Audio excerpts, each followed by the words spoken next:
So, ang tanong lang po natin, ano po ang paliwanag doon sa nakapamahagi na kayo ng mga sinasabing reward money noong December 13 pa lamang samantalang hindi pa po lumalabas ang pera ng confidential funds? Madam Chair, this is the subject of an impeachment trial, and I would not like to discuss the defense for the impeachment trial. I would just like to note na wala pong impeachment trial sa kasalukuyan, Madam Chair. In fact, it is archived in the Senate. Madam Chair, I thought we're going to accord institutional courtesy to the Office of the Vice President. Bakit po natin binabanatan? Bakit natin tatanungin? Wala pong binabanatan dito. Does I not take preclude exception the other members from making a manifestation. I take exception to the use of the term binabanatan. Nagtatanong lang po tayo rito at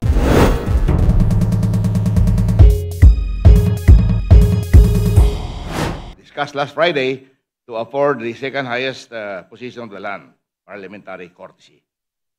But at the request of the minority, they just want to ask, two of the minority members just want to ask questions, and it is the prerogative of the Madam Vice President to answer or not. Is that clear? So that clarifies my question. We will be asking the Vice President to answer or not the question. Madam Vice President, can we go ahead? Madam Chair, Yes, sir. Madam Chair. Just an inquiry. My apologies, Representative Marcoleta. Her Excellency Just was a about very- to respond to the query before we recognize An you. inquiry Let's po. please yield the floor to the Vice President as she was about to make a response to that. Your Excellency, if you would like to respond po. Yes, I waive the privilege, sir. Waive. Yes. We now recognize Minority Leader Congressman Antonio Tenio. maraming salamat, Mr. Chair. Magandang umaga po sa Office of the Vice President at sa Vice President. Well, unang tanong po ay kaugnay sa presentation na binigay ng Vice President. Napansin ko po roon, nasa budget na 903.4 million for 2025. Bagaman hindi pa po tapos ang taon, ang obligation rate po ay 34.3% lamang at ang disbursement rate ay 66.8%. So nasa kalagitnaan po tayo ng taon, pero mukhang mababa po yung obligation rate. Ano po ang paliwanag dito?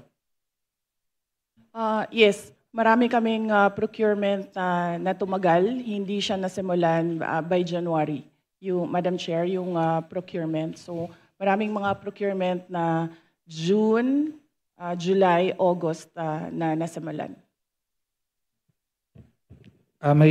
May dahilan po ba kung bakit June, July, August na nasimulan ang mga proyekto? Madam Chair, dahil kailangan marami pong mga attachments na nire-require para sa procurement, and lahat po ng mga documents na yon ay hindi po siya nakukuha ng isa o dalawang araw lamang. So, middle of the year pa po na naisaayos ang requirements for bidding. Parang ganun po. Tama po ba ang intindi ko? Yes, Madam Chair. Yes, thank you. Okay.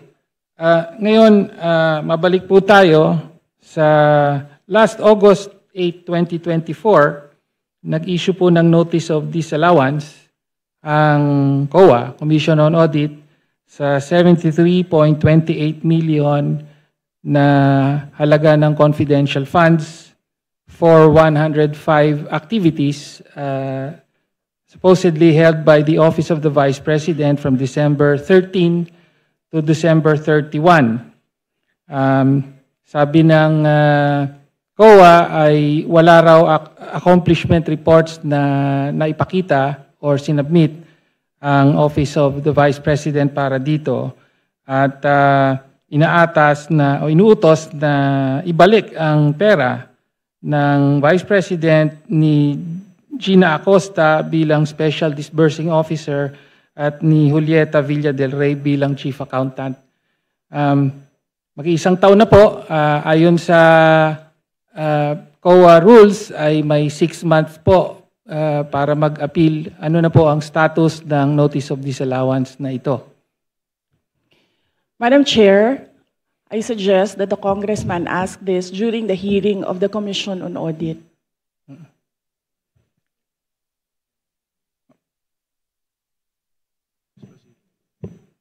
Madam Chair, I'm asking the question now from the Office of the Vice President. Madam Chair, this is a status of documents inside the Office of the Commission on Audit. So it has to be the Commission on Audit who will answer what is happening to this notice of disallowance. Nag-submit po ba ng appeal ang Office of the Vice President sa notice of disallowance? Kung yung Congressman Tinio, kung ang notice of disallowance was rectified by COA, wala na po yun. Pero kung yung notice of disallowance ay meron na silang final adjudication and then merong order yon na final yung notice of disallowance. So, for your information, I will check with COA and get the records and give it to you. Thank you. Thank you, Chair. Well, next question po ay kaugnay po sa notice of disallowance. Ang sabi po kasi ng COA, December 30, yung mga 105 activities na inilunsad dun sa mga dinisilaw na activities ay nangyari between December 13 to December 31. And yet, sa mga nakaraang hearing ay napag-alaman po na December 20 pa po na ilabas ang SARO at na-withdraw yung 125 million. Kaya nga sinasabing nagastos ito in 11 days from December 20 to December 31. So ang tanong lang po natin, ano po ang paliwanag doon sa nakapamahagi na kayo ng mga sinasabing reward money noong December 13 pa lamang samantalang hindi pa po lumalabas ang pera ng confidential funds. Pwede po bang may paliwanag yon?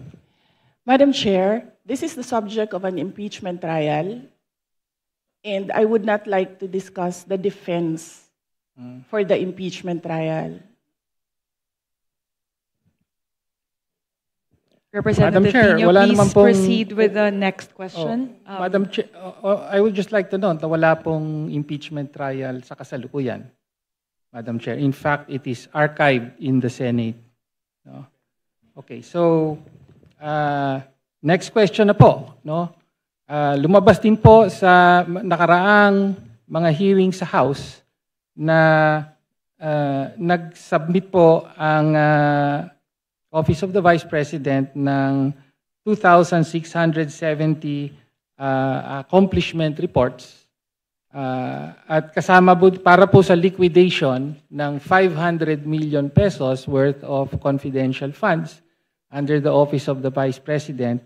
At ayon sa investigasyon ay 1,322 out of 1,992 names in the OVP ARs submitted to the PSA have no birth records.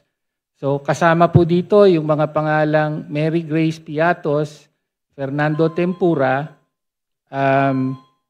meron pang Chel Jokno. No? Kindly wind up your question. Again, pwede po bang mapaliwanag ng Vice Presidente kung bakit ganon ang sinubmit at bakit walang supporting documents ang mga accomplishment reports na ito? Madam Chair, again, first, if the committee would like to ask how the Commission on Audit conducts its audit, I request that all the questions be propounded during the hearing of the Commission on Audit. Second, the subject confidential funds is a matter in impeachment proceedings, which is archived, but there is a pending motion for reconsideration in the Supreme Court. I cannot discuss defense strategy. Number 3, I cannot discuss intelligence operations and cannot explain how intelligence operations are done without compromising national security. Thank you, Madam Chair. My next question. Congressman Tenyo, last question. Opo, last question. Please wind up. Opo. So, napabalita po, no, na mula July of last year hanggang sa kasalukuyan ay meron pong 13 trips ang Vice President overseas, no? So, mula po sa Germany, Japan, Hong Kong, Netherlands, Kuala Lumpur, Malaysia, Australia, South Korea, Kuwait, Paris, at several po sa Netherlands. Umaabot po sa at least 60 days po na on leave ang presidente, at marami po pero hindi lahat ay sinasabing personal leave, no? So sa mga trips po na ito, ilan po ang naging personal leave at ilan ang on official duty, at magkano po ang total na budget na ginastos ng Office of the Vice President para sa mga official leave at personal leave na nangyari? So Madam Chair, yes. Last question, Madam Yes, President. yes. Madam Chair, may I ask what date do you want me to start with destinations? July 2024. Ano pizza daw yun? Mr. Chair, from July 2024, a personal trip to Germany.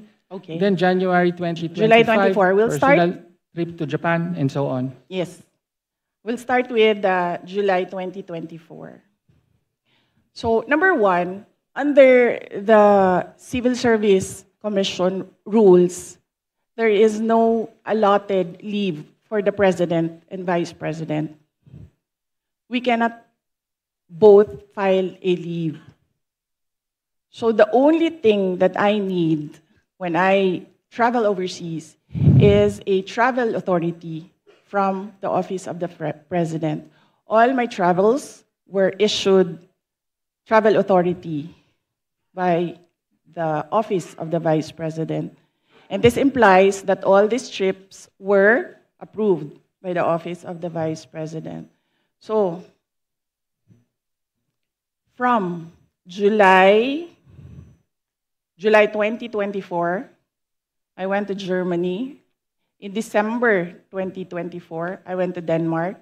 In January 2025, I went to Japan. In the third and fourth week of January, I went back to Japan. In February of third week and last week of February, I went back to Japan. On March, I went to Hong Kong.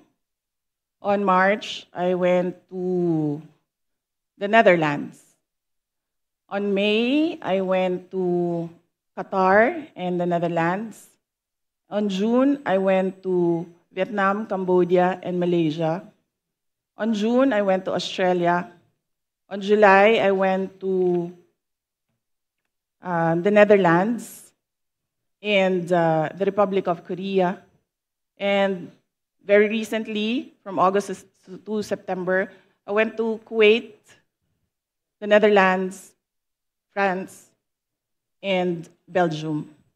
And number three, no public funds were used for all my travels. I did not charge representation. I did not charge tickets. I did not charge per dime for all my travels in the Office of the Vice President. So if you can see in the breakdown of the budget of travel for Office of the Vice President, you can see that there was a zero amount for the Vice President. Thank you, ma'am. Madam Chair, Parliamentary Chair, inquiry. Next Chair, on- just to follow up on the question. So, una po, salamat po sa Vice I'm President sorry, for Congressman detailing. Tenyo, that was your last question. I'm sorry. Follow up na lang po yung I'm personal sorry. po ba I'm ang sorry. lahat In the at interest of time, we have to proceed. magkano po ang ginastos ng opisina at staff? Kasi totoo po, wala daw ginastos ang sorry, Vice I'm Presidente. sorry. Parliamentary Magkano ang ginastos inquiry? I'm ng sorry. staff? I'm sorry. Thank you, Madam Chair. Parliamentary Yes. inquiry. Madam Chair, I thought we're going to accord institutional courtesy to the office of the Vice President. Bakit po natin binabanatan? Bakit natin tatanungin? It's already settled that we'll just giving Mr. two Chair, questions from the minority. Okay? Mr. Chair, hindi po, 5 minutes each. wala pong Opo. binabanatan But this dito. does I not take preclude exception the other members Sandali to lang, from making a Congressman manifestation. Tenyo, sandali I lang. take exception to the use of the term binabanatan. Nagtatanong lang po tayo rito at lihitimo naman po ang mga tanong. Madam Chair. So I ask the congressman Mr. Chair, may we to withdraw request for the a comment. suspension of Session the... suspended. I Hearing second suspended. motion.